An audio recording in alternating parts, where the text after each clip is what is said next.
quisiera, hermanos, que fueran conmigo a Juan capítulo 7, verso 16, el Evangelio de Juan. Juan capítulo 7, de la Biblia Dios habla hoy. Es lo que es denominado Biblia versión popular. Primeramente vamos a ir a Juan capítulo 7, verso 16 al 18. Y luego también Colosenses capítulo 2, verso 8. Y esos dos pasajes nos van a servir de referencia para lo que en esta mañana quiero iniciar como una serie de mensajes. Dice la palabra del Señor así: Jesús les contestó: mi enseñanza no es mía, sino de aquel que me envió. Si alguien está dispuesto a hacer la voluntad de Dios, podrá reconocer si mi enseñanza viene de Dios o si hablo por mi propia cuenta. Juan 7, verso 16 hasta el 18. El que habla por su cuenta busca su propia gloria, pero quien busca la gloria del que lo envió, ese dice la verdad, y en él no hay nada reprochable. Colosenses capítulo 2, verso 8, hermanos. Colosenses capítulo 2, verso 8. Tengan cuidado, no se dejen llevar por quienes los quieren engañar con teorías y argumentos falsos, pues ellos no se apoyan en Cristo, sino en las tradiciones de los hombres y en los poderes que dominan este mundo. En estos días, hermanos, estoy muy pensativo de lo que uno escucha por la televisión, en las redes sociales, aún en YouTube, y tanto medio electrónico y facilidad que hoy hay para difundir el mensaje del Evangelio. Pero en estos días, hermanos, a uno le asombra y le preocupa cómo se le está atribuyendo a Jesús palabras, ideas y pensamientos que él jamás dijo. Y no solamente que él jamás dijo, jamás enseñó, ni tampoco era su intención.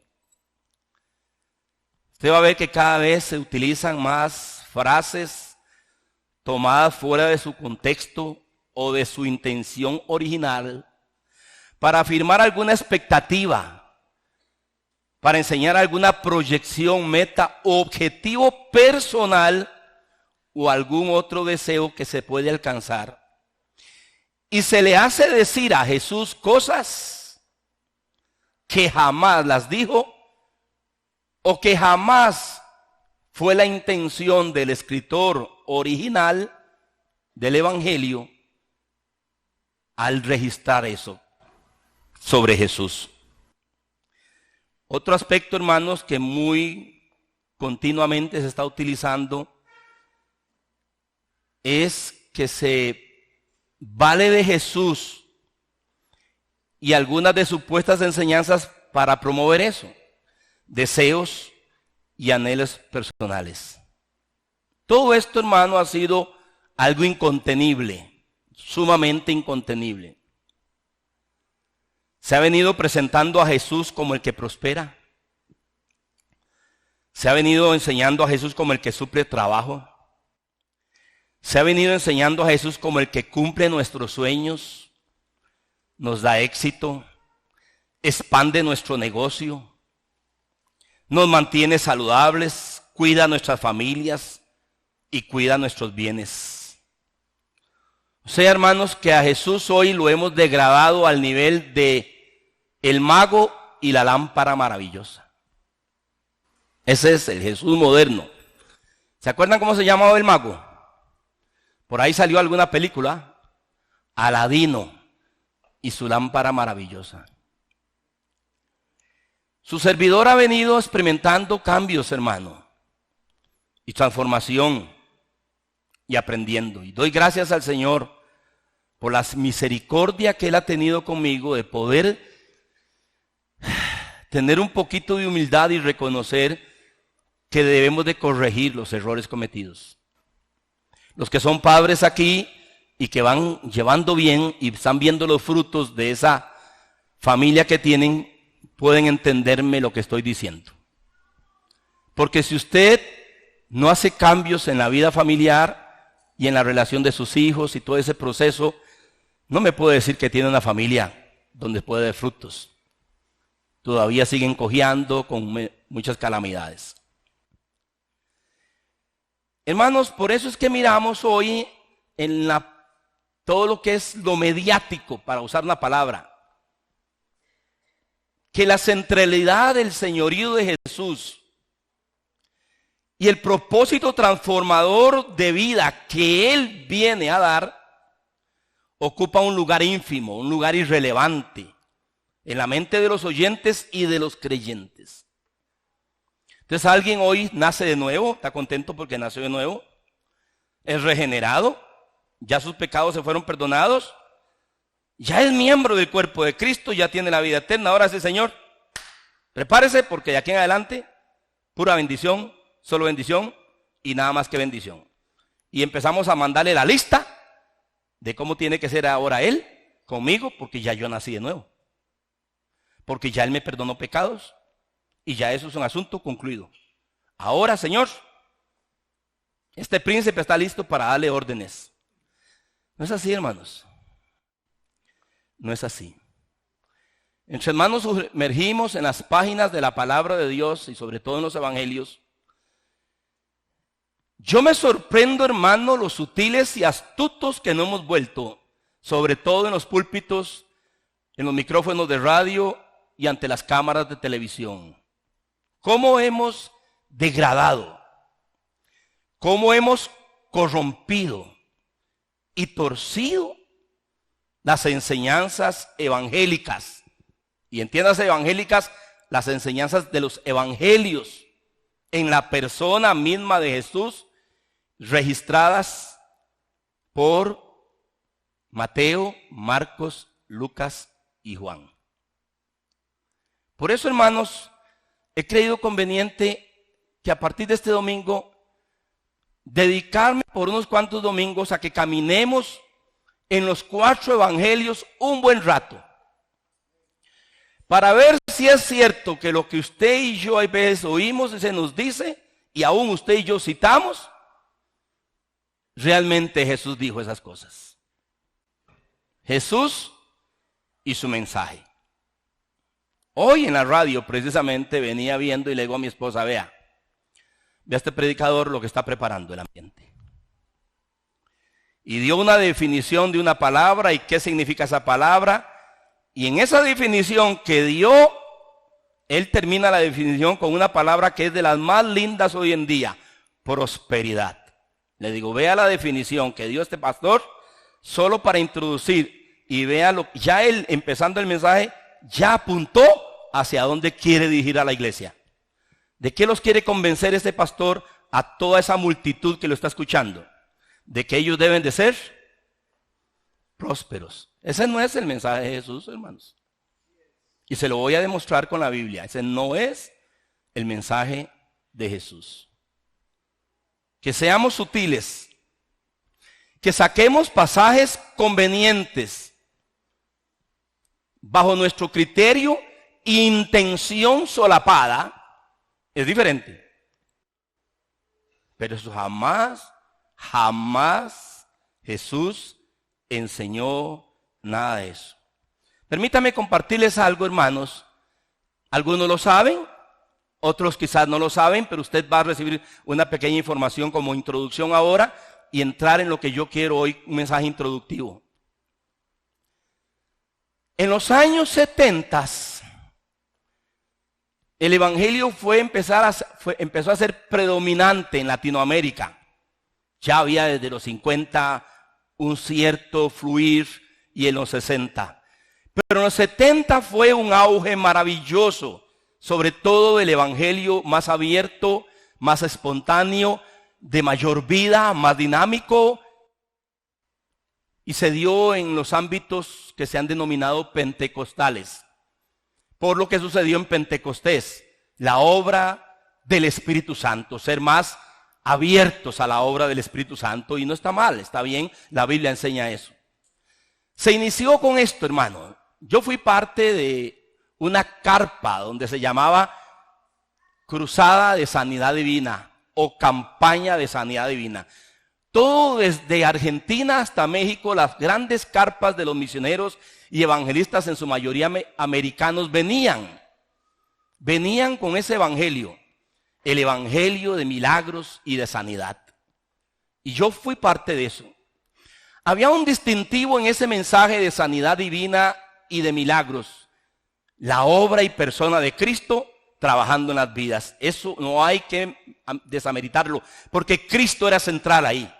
Cristo viene, Cristo salva, Cristo sana y Cristo bautiza, decían en algunas de los letreritos que se populaban en aquella época. Cristo viene, Cristo salva, Cristo sana y Cristo bautiza, para definir que éramos personas de un evangelio más puro, más dinámico y más completo. Fue uno de los primeros movimientos en Latinoamérica y sobre todo en Costa Rica. A eso le siguió inmediatamente otro movimiento de los dones y manifestaciones del Espíritu Santo, lo que se ha llamado el movimiento carismático, que incluso pringó a la Iglesia Católica. Fue en las épocas donde el carismatismo católico se levantó y luego terminaron a través de los encuentros. Yo fui parte, estando jovencillo en la Iglesia Católica, parte de ese movimiento carismático. Pero también en la Iglesia Evangélica había todo un énfasis en los dones y en las manifestaciones del Espíritu Santo, de forma muy, muy fuerte. Un tercer movimiento que se dio después de eso fue, y creo que aquí ya empezó un germen peligroso.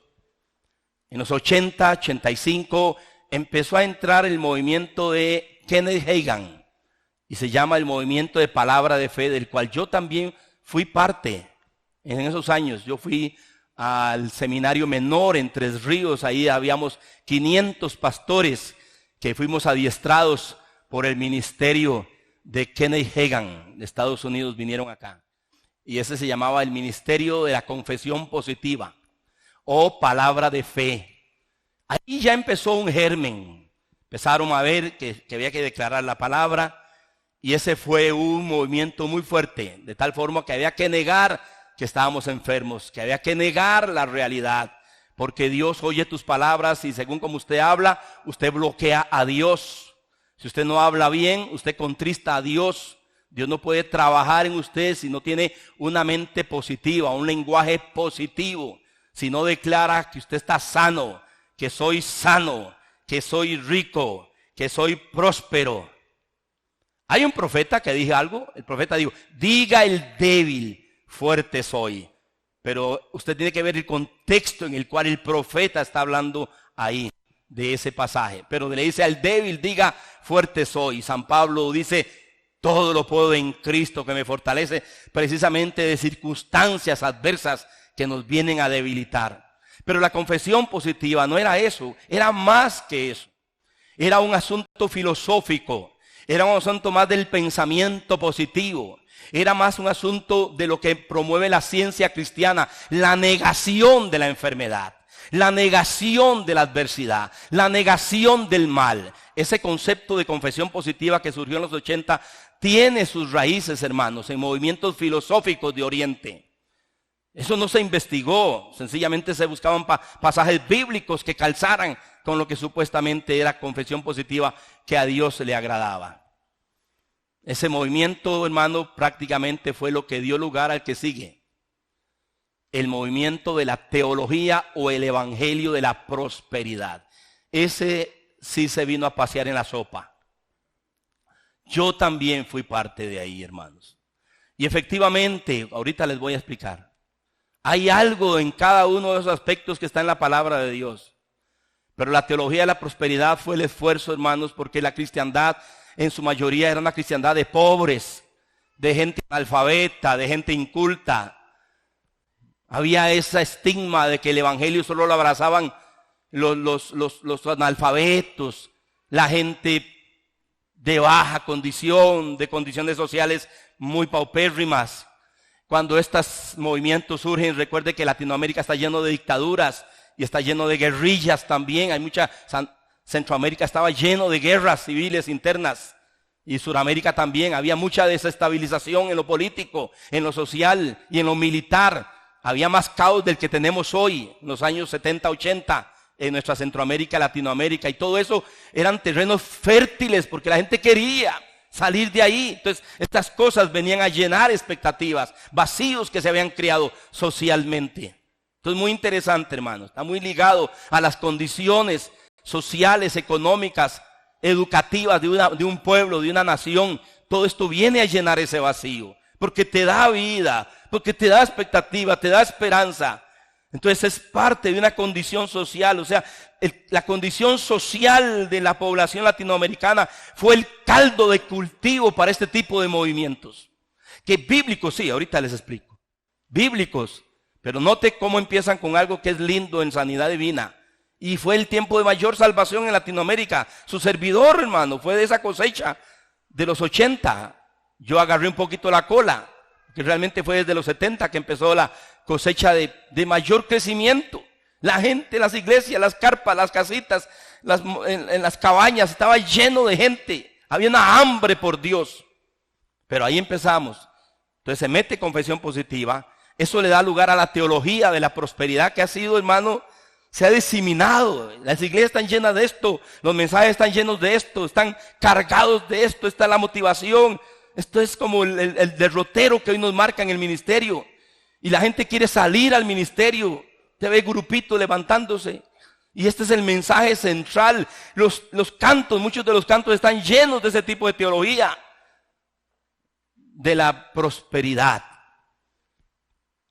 A eso le siguió, hermanos, otro movimiento que se llamó en los 90 y resto, la guerra espiritual.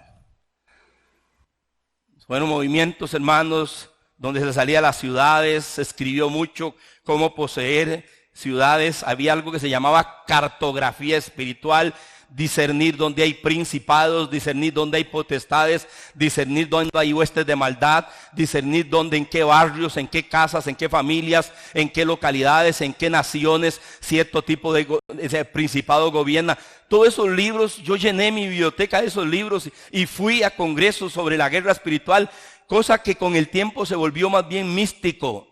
De hechicería, de ocultismo, sembrando Biblias, derramando aceite, frijoles, sal, harina en las personas, en los lugares. Yo recuerdo en los años 93, fuimos a darle 7 vueltas a la Basílica de Los Ángeles para que ese principado de idolatría de Costa Rica se cayera. Y mire, hace poquito las multitudes siguen subiendo a ese lugar. ¿Por qué, pastor? Algo no estaba bien, bíblicamente hablando. Pablo no le fue a dar 7 vueltas con sus discípulos en Hechos 19. No le fue a dar 7 vueltas al templo de la diosa Diana en Éfeso. Usted no ve a Pablo enseñando nada de eso. A punta de la predicación del evangelio y el testimonio de los creyentes, Demetrio y su negocio de templecillos empezó a sufrir decadencia porque la gente empezó a abrazar el evangelio. Y cuando usted abraza el evangelio, no ocupa ninguna otra cosa que idolatrar. Guerra espiritual. Algunos dicen, ¿y para dónde vas hoy? Para el culto de guerra espiritual. No, no me digas, si voy para el culto de guerra espiritual. Después de ese movimiento se ha venido últimamente el movimiento del año 2000, surge el movimiento apostólico y profético. Que la iglesia no estaba bien porque solo maestros y pastores y evangelistas sabían. Y que el apóstol y el profeta lo tienen allá metido en la bodega con una puerta negra cerrado con 3 candados. Entonces vino alguien que dijo que no, que ocupamos apóstoles y profetas, que hay que levantar lo que es el tiempo de la restauración de todas las cosas. Y solo cuando hay profetas y apóstoles todas las cosas se restauran. Entonces ya los pastores dejaron de ser pastores y se convirtieron en apóstoles. Y ya la esposa ya no es la esposa del pastor ni la pastora, ahora él es el apóstol y ella es la profeta. Y empezaron a repartir títulos de apóstol por aquí, de apóstol por allá. A mí me mandaron un libro, a mí me ungieron con una espada, me la pusieron en la cabeza y me pusieron de rodillas y me dice, tú eres el apóstol de esta provincia. Movimiento apostólico y profético. Y ahora, hermanos, en toda Latinoamérica, Guatemala para abajo se ha levantado un movimiento evangélico de la política. A ir a las asambleas, a ir a las municipalidades, a ir, no digo que no hay que estar ahí, pero no es en manada, son gente seleccionada que tiene que estar ahí. Y por Dios, no por una corriente, no por ciertas influencias. Y ya sabemos lo que ha pasado. Hubo una profecía que dijo, así dice el Señor, vienen días en los cuales un hijo mío se sentará en la silla presidencial. Desde esa vez que alguien declaró esa profecía, hermano, se soltó una hambre por la política. Ahora, hay otro elemento ahí que luego lo voy a mencionar más adelante, que es el elemento del éxito, o sea, la promoción del éxito. Y esto, hermano, es el otro movimiento que ahora tiene a las gentes en las iglesias. Venga por el libro que acabo de escribir. Estamos escribiendo libros.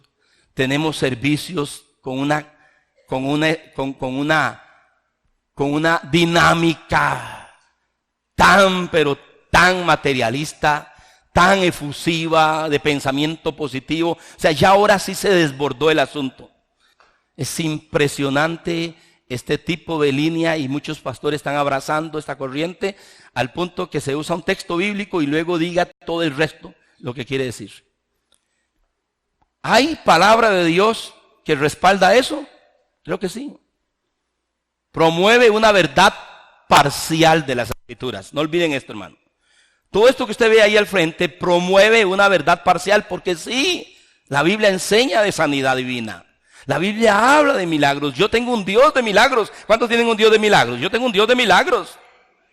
Pero tengo que saber aterrizar. Y eso requiere tiempo. La Biblia habla de dones y manifestaciones del Espíritu Santo. Por favor. Él es el que está activo con nosotros hoy. Pero todo eso que acabo de mencionar son verdades parciales. Usted no puede sobredimensionarlas. Usted no puede solo dedicarse a eso. No hay ministerio de sanidad divina. Si usted oye a alguien de eso, respételo, pero no existe ministerio de sanidad divina. No habla la Biblia de un ministerio. Tampoco la Biblia habla de un ministerio de los dones del Espíritu Santo. Tampoco, porque los dones son para todos según la voluntad del Espíritu Santo. Eso es muy importante. Entonces, verdades parciales. Hay cosas buenas que la Biblia habla que tenemos que hablar. El que quiere ver días buenos, refrene su lengua. ¿De qué? Pero ahí mal se refiere a lo pecaminoso. No que ande diciendo, no estoy enferma, soy sana. No, eso es poder de la mente. Pedro está hablando que quiere ver días buenos. O sea, usted sabe, hermano, que su conducta y su forma de hablar lo capacitan para ir transformando su estilo de vida. Cuando habla de refrenar su lengua, de todo mal es de todo lo que no distingue a un creyente. De todo lo que es bajo y sucio y malediciente. A eso se refiere. No que ande diciendo, uy, mira, estoy pasando por unas tan difíciles. A eso no se refiere Pedro, pero esos pasajes lo han usado para eso. Porque están fuera de un estudio correcto de la palabra de Dios. La segunda cosa, que no son verdades esenciales del Evangelio. Hermanos, todo eso que usted ve ahí y que hoy se promueve, no son verdades esenciales del Evangelio. Para vivir una vida que agrada a Dios, yo no necesito sanidad divina. La sanidad divina es una opción que si Dios quiere la ejecuta en mí y si no, no hay problema. Pero yo no ocupo sanidad divina para honrar y glorificar a Dios.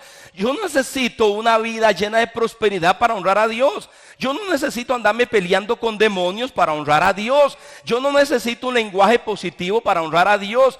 Yo no necesito ser lleno de los dones, no del Espíritu Santo, de los dones. Una cosa son los dones y otra cosa es ser lleno de Él. Ahí sí, yo ocupo la llenura del Espíritu Santo para vivir para la gloria de Dios.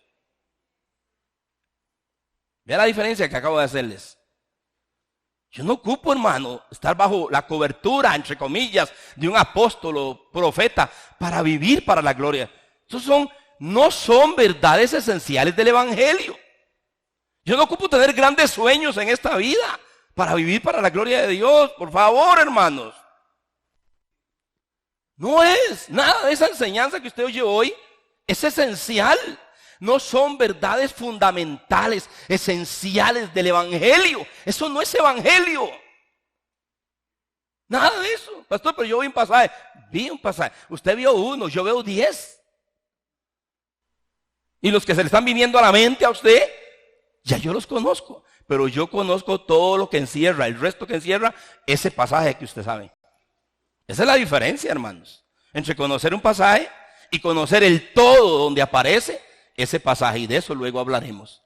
Entonces, no, la segunda cosa es que todas estas enseñanzas que usted hoy ve que proliferan no son esenciales del evangelio. En tercer lugar, esto lo único que hace es utilizar a Jesús. O sea, Jesús solamente es el medio de conexión.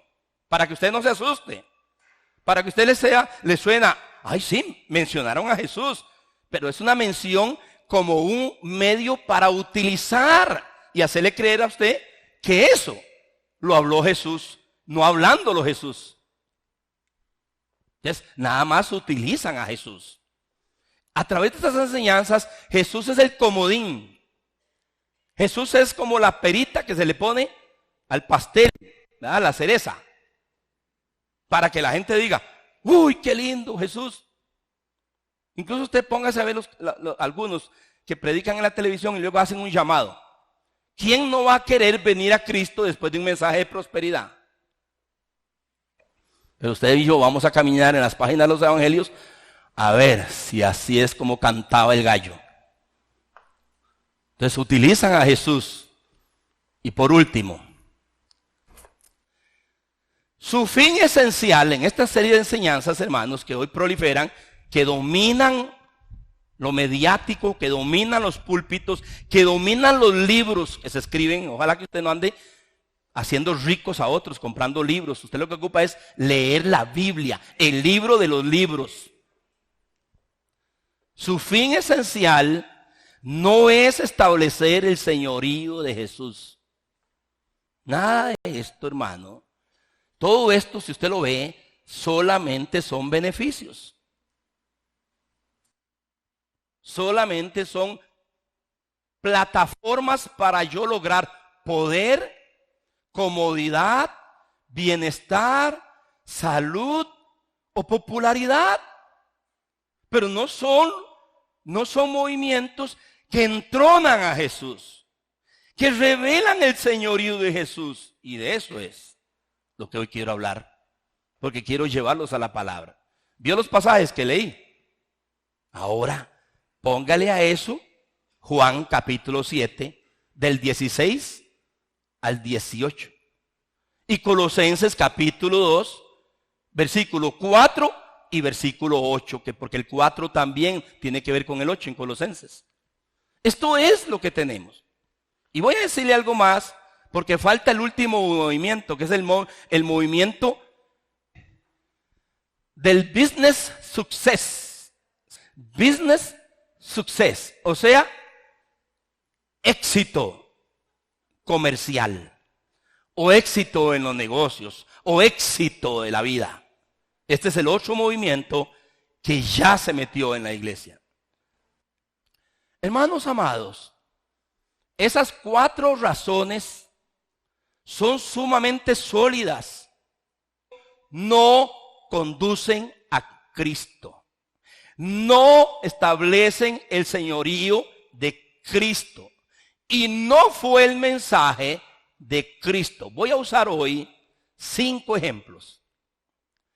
5 modelos, conversaciones que Jesús tuvo con personas de carne y hueso. 5 les voy a enseñar para empezar hoy. Vea qué interesante. Juan capítulo 3, perdonen la imagen que está un poquito para acá, pero ahí es la escena nocturna de alguien que vino a Jesús por la noche. Todos lo conocemos, y si tú no lo conoces, ha oído de él, y si no, búsquelo en la Biblia. Juan capítulo 3, versículo 1 al 7 solamente, y permítame leérselo igual de la Biblia Dios habla hoy. Hay alguien importante y viene a Jesús de noche no porque quería esconderse, porque lo que iba a tratar con Jesús es sumamente importante para su vida. Ojalá que aprendiéramos solo eso de él. Cuando algo urge, usted se mueve a como de lugar para atender esa situación. Esto fue lo que hizo este hombre. Su corazón estaba y necesitaba respuestas. Ahora, note esto. Había un fariseo llamado Nicodemo, que era un hombre importante entre los judíos. Este fue de noche a visitar a Jesús y le dijo: Maestro, sabemos que Dios te ha enviado a enseñarnos, porque nadie podría hacer los milagros que tú haces si Dios no estuviera con él. Jesús le dijo: Distinguido Nicodemo, gracias por tus palabras y por la forma en que reconoces el poder que Dios me ha dado. Efectivamente soy un rabino, y qué orgullo para mí que una persona tan importante como usted me venga a buscar esta noche. ¿Dice eso? ¿Dice eso? Bueno, así se enseña. Bueno, así es como se enseña, hermanos, hoy. Eso es lo que enseñamos a la gente. Note. Jesús le dijo: te aseguro que el que no nace de nuevo no puede ver el reino de Dios. Ni de milagros le habló. ¿Él con qué vino a hablarle? ¿Qué milagros estás haciendo? Y Jesús le dice: ¿por qué? ¿Ocupas uno? Mano, vamos a la palabra. Vamos a la palabra. Nicodemo le preguntó: ¿cómo puede uno nacer de nuevo cuando ya es viejo? ¿Acaso podrá entrar por otra vez dentro de su madre para volver a nacer? Jesús le contestó: te aseguro que el que no nace de agua y del Espíritu no puede entrar en el reino de Dios. Lo que nace de padres humanos, humano es. Y lo que nace del Espíritu, Espíritu es. No te extrañes de que te diga: todos tienen que nacer de nuevo. Ahora vamos a la aplicación. Aquí está Nicodemo. ¿Quién era Nicodemo? Un moralista, hermano. Alguien de una calidad moral envidiable, hermanos, por lo que dice el texto que es. La segunda cosa, era una persona importante, o sea, alguien honorable. Era alguien muy honorable. En segundo lugar, era una persona respetada, porque era un rabino, un principal de la sinagoga. O sea, era alguien respetable, hermanos. Él era rabino. ¿Quién era un rabino? El que enseñaba la ley y los profetas en las sinagogas. Todo un maestro de lo que hoy llamamos la Biblia. Él era un versado. No estoy usando el montón de términos para eso. Un versado, un conocedor de las leyes y de los profetas, porque en eso es como se resume el Antiguo Testamento. Así se le llamaba, la ley y los profetas. ¿Y qué más hizo él? Le dio elogios a Jesús. ¿Qué milagros haces? De veras que Dios está contigo. Elogió a Jesús, hermano. Elogió a Jesús. Pero no solo era eso. ¿Qué más era él? Él era un modelo de religiosidad. Podemos llamar espiritualidad. Un modelo de religiosidad. Note, hermano, lo que dice el pasaje, que leí rápidamente. Y note lo que nos dice, porque usted, pastor, eso es inventado suyo. No, señor. Es tu deber oír qué digo yo e ir a su casa a ver lo que dice la palabra de Dios. Y va a ver que cada uno de sus sinónimos concuerdan. Nicodemo era alguien sumamente moral, bueno, de unas sanas costumbres. ¿Por qué? Por el tipo de persona que era él. Y busca varias versiones, como hice hoy yo. Mire todo, 1, 2, 3, 4, 5, 6, que pueden haber más, pero hice un resumen rápido. Note qué tipo de individuo llega donde Jesús. Note qué tipo de personaje. Note qué tipo de persona. Vea el bagaje. Vea todo lo que es Él, hermanos. ¿Qué le responde Jesús? Este es el gran secreto, hermanos. ¿Con cuál respuesta le salió Jesús? Este asunto no es de milagros, hermanos. Este asunto no es solo estar sentado un domingo en un templo. Este asunto no es de ser bueno, procure ser bueno. Este asunto es más profundo. Jesús metió el bisturé más adentro. Nicodemo, eres rabino. Nicodemo, eres honorable. Nicodemo, eres versado. Lea todo el capítulo hasta el versículo 15 si quiere, para que vea, porque él sigue preguntándole, ¿cómo no sabes esto? Le dijo Jesús. ¿Cómo no? ¿Qué enseña usted? ¿Y esto es serio con usted? ¿Qué le dijo a este líder? ¿Qué le dijo a este señor obispo Jesús? Para que me entiendan ustedes. ¿Qué le dijo a este cardenal?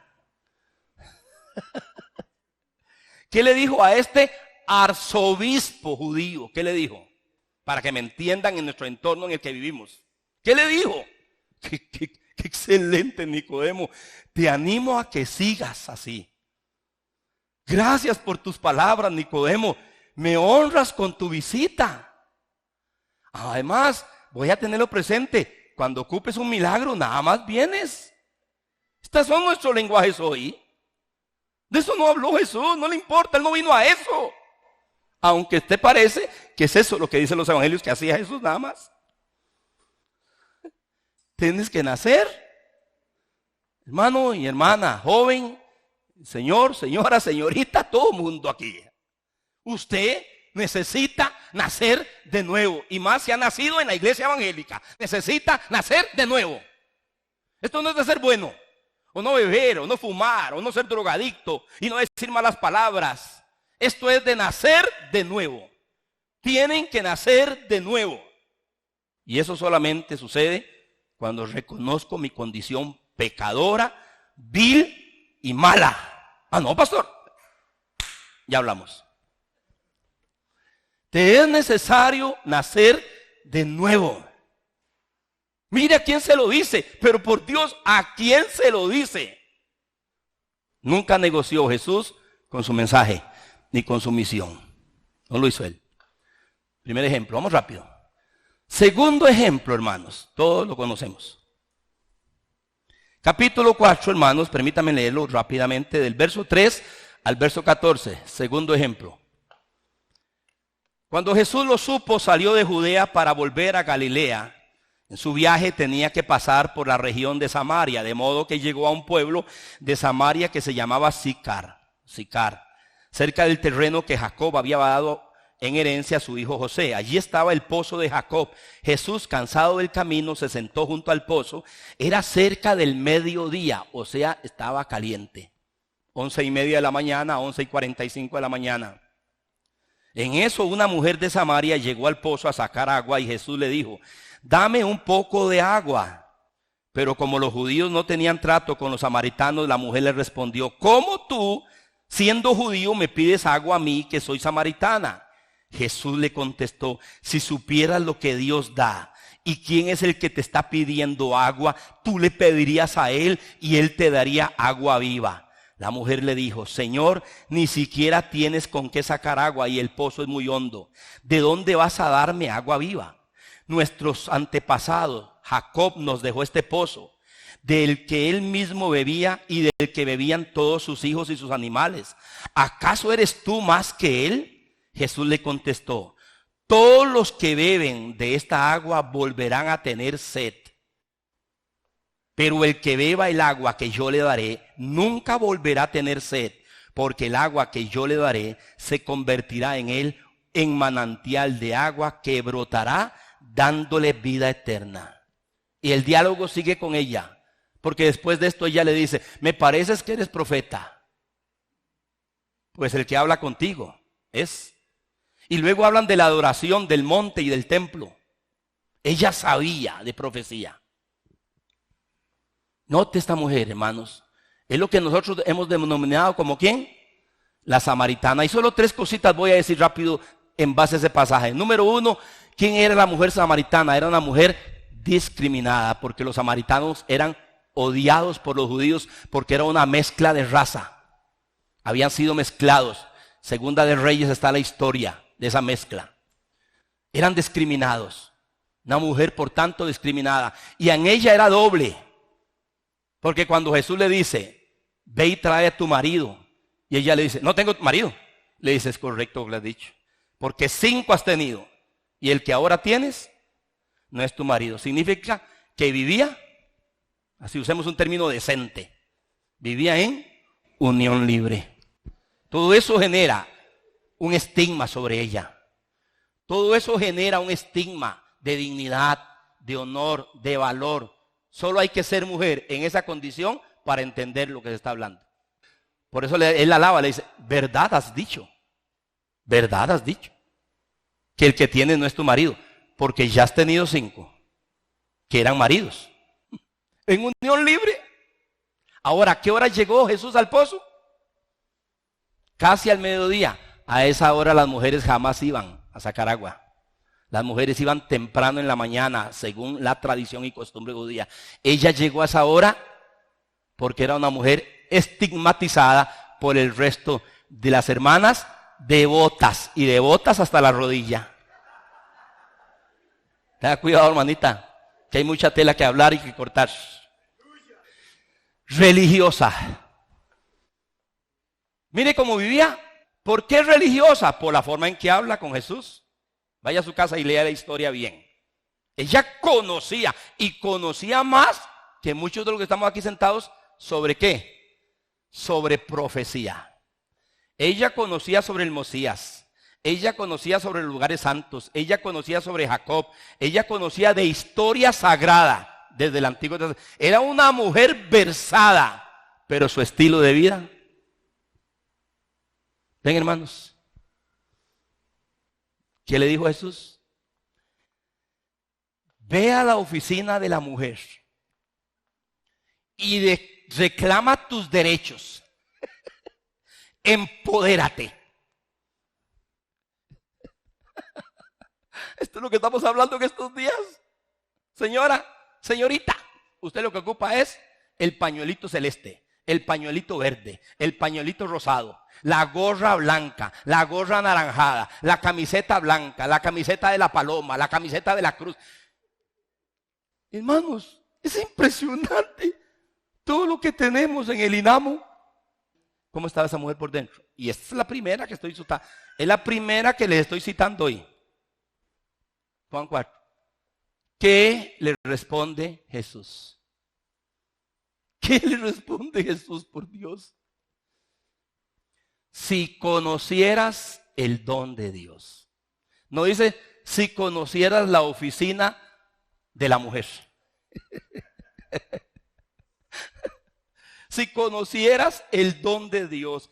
¿Y quién es el que te dice, dame de beber?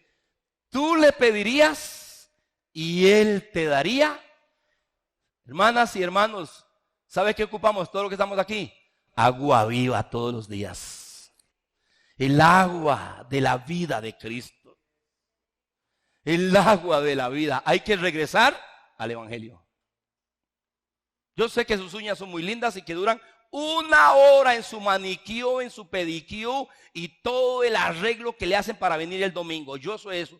Pero ojalá que esas 2 horas que en el salón de belleza usted dure, las dure también sentada con la Biblia en la sala. Porque está bien lo uno y también lo otro.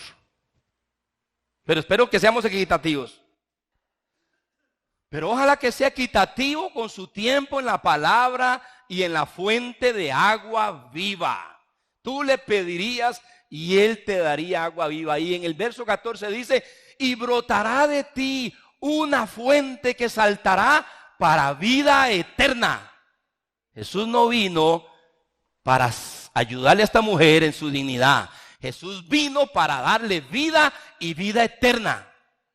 Más que dignidad, más que un lugar de valor, más que se sienta realizada. Jesús no vino para realizarnos, Jesús vino para eternizarnos, hermano. Todo tiene un lugar, por supuesto. Pero quiero desafiarlos con estos mensajes para que usted vaya equiparando en qué está pasando usted más tiempo. ¿Y qué tipo de mensaje está escuchando usted? Porque sé que aparte de mí, usted escucha a otros. Número 3, hermanos. Vamos rápido. Lucas 19. Note lo que dice Lucas 19. Jesús entró en Jericó y comenzó a atravesar la ciudad. Vivía allí un hombre rico llamado Zaqueo, jefe de los que cobran impuestos para Roma. Este quería conocer a Jesús, pero no conseguía verlo porque había mucha gente y Zaqueo era pequeño de estatura. Por eso corrió adelante y para alcanzar a verlo se subió a un árbol cerca de donde Jesús tenía que pasar. Cuando Jesús pasaba por allí, miró hacia arriba y le dijo: Zaqueo, baja enseguida, porque hoy tengo que quedarme en tu casa. Zaqueo bajó a prisa y con gusto recibió a Jesús. Al ver esto, todos comenzaron a criticar a Jesús, diciendo que había ido a quedarse en la casa de un pecador. Zaqueo se levantó entonces y le dijo al Señor: mira, Señor, voy a dar a los pobres la mitad de todo lo que tengo, y si le he robado a alguien, le devolveré 4 veces más. Jesús le dice: jamás, Zaqueo. No vine aquí para quitarte lo que te ha costado esfuerzo y dedicación. Jamás, Zaqueo, hagas eso, porque tus empleados se van a quedar sin sus subsidios y sus pluses y sus convenciones salariales. Esa es la versión moderna, hermanos. Eso es lo que enseñamos hoy. Jamás usted va a hacer eso. ¿Cómo? Yo no vine a quitarle nada. Más bien, vine a darle más. ¿Dijo eso Jesús? ¿Fue eso lo que dijo Jesús, hermano? Este Zaqueo fue diferente al joven rico. Este no esperó que Jesús le dijera: una cosa te falta. Una cosa te falta. Del joven rico. Fue diferente a Zaqueo, que los dos eran judíos. Jesús le dijo, cuando Zaqueo dijo eso, Jesús le dijo: hoy ha llegado la salvación a esta casa, porque este hombre también es descendiente de Abraham. Pues el Hijo del Hombre ha venido a buscar y a prosperar lo que se había empobrecido. Dice así, ¿lo ven en su Biblia? Dice así, el verso 10. Bueno, así se lee hoy. Así se está leyendo hoy. Que Él vino a prosperar los que estaban empobrecidos. No, hermano. Vino a salvar lo que se había perdido con todo y plata, con todo y oro y con todo y ropa. Iba rumbo al infierno. Pero eso no se quiere hablar hoy. ¿Quién es Zaqueo? Número 1, jefe de los cobradores de impuestos. Un experto en Hacienda. Un experto en Hacienda. Hacienda es donde están los mejores mentes de economía, que se encargan de cómo nosotros paguemos nuestros voluntarios. Por eso no se llaman voluntarios, se llaman impuestos, porque se nos impone. Nadie quiere darlo con amor a la patria. ¿Quién más era él? Adinerado. ¿Por qué? Dice que era rico. Muy rico.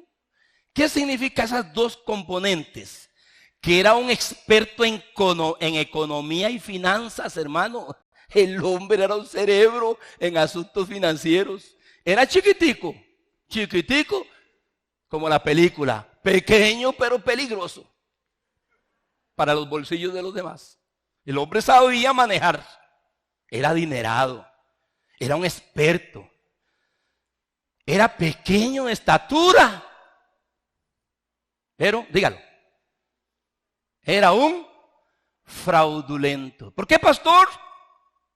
Señor, si en algo ha defraudado. ¿Sabe cómo se llama esa ley? Ahí ese principio, que no se enseña hoy, ni se predica. Restitución. Todo lo que yo le quito a alguien, cuando vengo al conocimiento de la verdad o cuando la verdad me alumbre, yo debo de restituir eso que yo robé. Por eso los matrimonios restituimos. Esposo a la esposa o los hijos a los padres. Restituir. Hoy nos enseña, es algo que se perdió. Hoy más bien quítele hasta donde pueda. Y los primeros somos los que nos paramos en el púlpito. Queremos dejarlos a ustedes, ojalá traigan las billeteras hoy. Déjeme la chequera, firmadas, eso sí, yo me encargo de llenarla. Fraudulento era él. Mire lo que era, mire Zaqueo. Esto es lo que era Zaqueo. ¿Qué le dijo Jesús? ¿Ocupas arreglar tus finanzas? Sé más honesto, Zaqueo. Sé más honesto, Zaqueo. No robes tanto. Sé más honesto, Zaqueo.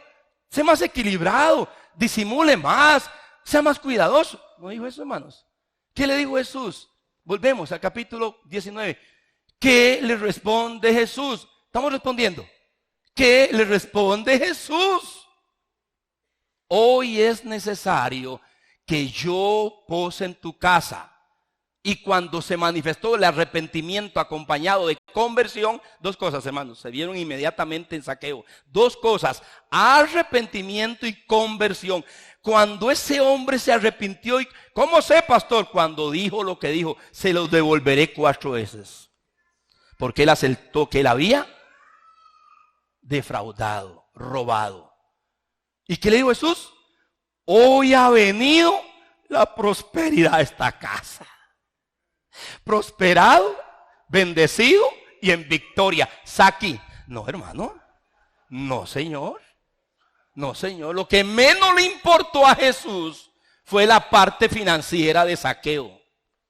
Lo que menos le importó, aunque a usted le digan otra cosa. Jesús le dijo, tú eres un hijo de Abraham y bien embarrado en el pecado. Por eso la salvación hoy ha llegado a esta casa. Sobre lo que disfrutábamos en los 70s y 80s. Hoy no. Hoy la salvación tiene que ir acompañada de carro, de casa, de plata, de milagros. Porque si no, no es salvación. Mentira. Todo eso es una mentira. Eso es un embuste, hermano. Mire aquí a Jesús. Mire qué le dijo a este hombre. Qué maravillosa respuesta. Juan, capítulo 8, por favor. Juan capítulo 8. Versículo 3 al 12. Permítanme leerlos, hermanos. Juan capítulo 8. Los maestros de la ley y los fariseos llevaron entonces a una mujer a la que habían sorprendido cometiendo adulterio. La pusieron en medio de todos los presentes. Maestro, esta mujer ha sido sorprendida en el acto mismo de cometer adulterio. ¿Pero a quién trajeron? Adulterio significa que tienen que haber 2. Y como todavía no ha llegado el movimiento de la diversidad de género, en el tiempo de Cristo era una adúltera, o sea, estaba con un hombre. Maestro, esta mujer ha sido sorprendida en el acto mismo de cometer adulterio. En la ley Moisés nos ordenó que se matara a pedradas a esta clase de mujeres. ¿Tú qué dices? Ellos preguntaron esto para ponerlo a prueba y tener así de qué acusarlo. Pero Jesús se inclinó y comenzó a escribir en la tierra con el dedo. Lo único que Cristo escribió se llama lo que el viento se llevó. Porque lo escribió en la tierra. Luego, como se guían preguntándole, se enderezó y les dijo: aquel de ustedes que no tenga pecado, que le tire la primera piedra. Y volvió a inclinarse y siguió escribiendo en la tierra. La única memoria que Cristo dejó fue borrada de su propio puño y letra. Al oír esto, uno tras otro comenzaron a lanzarle piedras a ella. No, hermanos. Comenzaron a irse. Y los primeros en hacerlo fueron los más viejos, porque eran los más podridos. Cuando Jesús se encontró solo con la mujer que se había quedado allí, se enderezó y le preguntó: mujer, ¿dónde están? ¿Ninguno te ha condenado? Ella le contestó: ninguno, Señor. Note esa palabra, Señor. Note esa palabra, Señor. Y Jesús le dijo, tampoco yo te condeno. Ahora vete y no vuelvas a pecar. Jesús se dirigió otra vez a la gente, porque está hasta el verso 12, diciendo, una vez que ve ese evento y está ella ahí, se vuelve a la gente. Y dice, yo soy la luz del mundo. El que me sigue tendrá la luz que le da vida y nunca andará en oscuridad, tinieblas. Vea, hermano, el quinto ejemplo hoy. Cuarto ejemplo. Número 1, sorprendida en adulterio. Fue una mujer infiel, una mujer en pecado, ¿está bien? Pero ¿dónde está el compañero? Porque la ley dice que los dos tenían que ser traídos. ¿Ven, hermano, la religiosidad? ¿Ven cuando nuestras mentes se distorsionan? ¿Ven cuando nos volvemos sutiles, sacamos lo que nos conviene? Porque ellos dijeron, en la ley de Moisés dice que tales mujeres, no dice eso. En la ley de Moisés no dice tales mujeres, dice que tales personas, los dos, tenían que ser lapidados, porque muerte por lapidación se llama, no por depilación. Nadie se muere por ser depilado. Lapidación. Sorprendida en adulterio, humillada y discriminada públicamente, hermanos, vea, públicamente la exhibieron del... O sea, hermano, eso es, hay que ser de mujer. Uno trata de entender a la mujer un poquito. Ahora que me estoy haciendo viejo, estoy tratando de comprenderlas más. Nunca es tarde cuando la dicha es buena. Humillada y discriminada públicamente. Otra que ocupaba ser dignificada. Otra que ocupaba autoestima. ¿Cierto o no? ¿No es eso lo que enseña hoy? Tú lo que ocupas es autoestima. Ay, no le hagas caso a esos machistas, le dijo Jesús. Tú eres grande delante de mí. Vaya. Y la otra vez sea más disimulada. No dijo eso. Porque ella tiene derecho a hacer con su cuerpo lo que ella quiere. ¿No es cierto lo que se nos enseña hoy? La mentalidad moderna. Tenga cuidado de venir a la palabra con el montón de ideas modernas que hay hoy, hermanos. Ustedes jóvenes tienen un gran desafío. La escritura es perfecta. Y Dios no está comiéndose las uñas ni apurado, ni deshaciéndose en su trono, porque esta sociedad moderna tiene unos vocabularios y terminología que ni yo mismo la conozco desde el principio de la historia mía. Y tenga cuidado cómo viene usted a la escritura con sus pensamientos modernos. Note a Jesús. Note a Jesús. ¿Y cuál fue la palabra que ella ocupaba oír de él? Ni yo te condeno.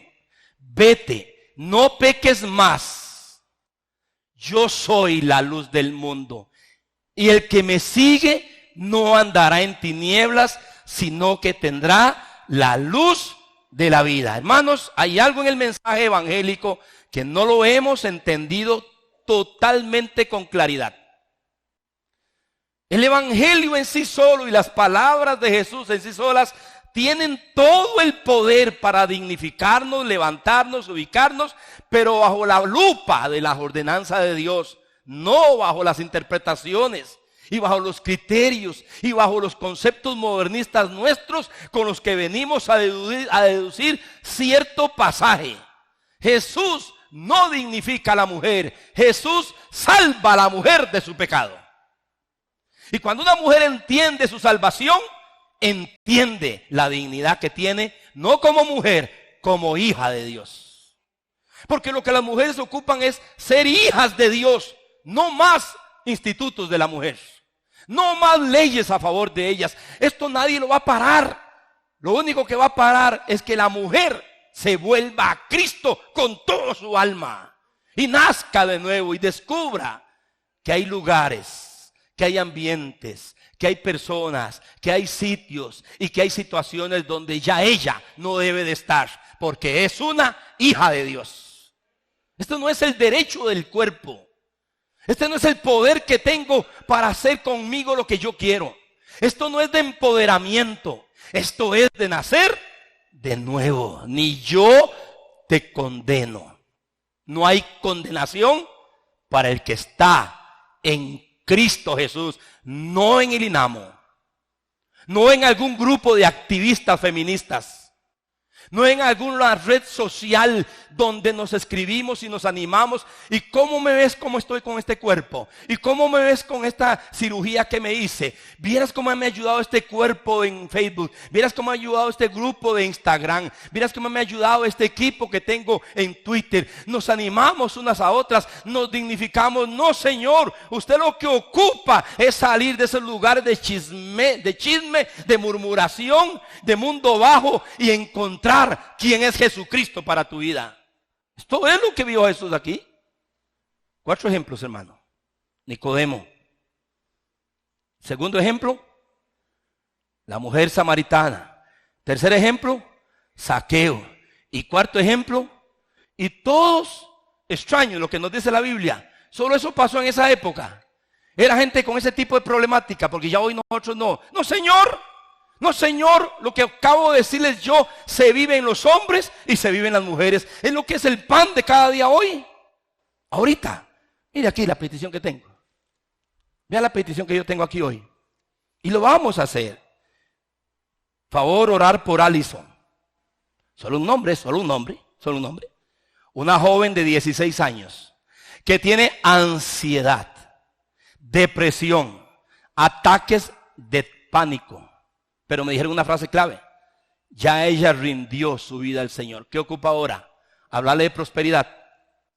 Hablarle de éxito laboral. Ayudarle a que vaya a sacar una carrera en la universidad. Ahora Alison, no sé quién me trajo esto. Ahora Alison ocupa conocer a ese Señor de su vida. ¿Cómo, pastor? A través de un proceso de discipulado.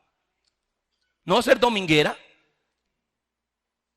Su familia es muy religiosa. ¿De qué estamos hablando? De gente religiosa. Pero si ella abrazó a Jesús, si nació de nuevo, la vamos a ayudar para que descubra que mayor es el que está en ella que el que está en el mundo. Y que conozca quién es Jesús, el Señor y dueño ahora de su vida. No el paladín que le va a ayudar a que no tenga depresión para que vaya a la discoteca tranquila. Y para que siga en Instagram, y en Facebook, y en Twitter, y en WhatsApp. No, Señor. Hermanos míos, si usted cree oír ese evangelio, no, Señor. Y eso nos tiene podridos y nos tiene dañados y tenemos una iglesia decadente que da vergüenza a la iglesia que tenemos hoy. Un liderazgo decadente, confundido, dividido. Usted debe de saber qué está oyendo en Facebook, en Instagram, en Twitter, en YouTube, en las redes sociales y en los medios tecnológicos que se proclaman. Tiene que tener cuidado. Si lo que usted quiere es echar raíces aquí en la tierra, este lugar va a dejar cada vez de ser menos familiar para usted. El mensaje de Jesús posee como centro su persona, su señorío y la transformación de la vida individual.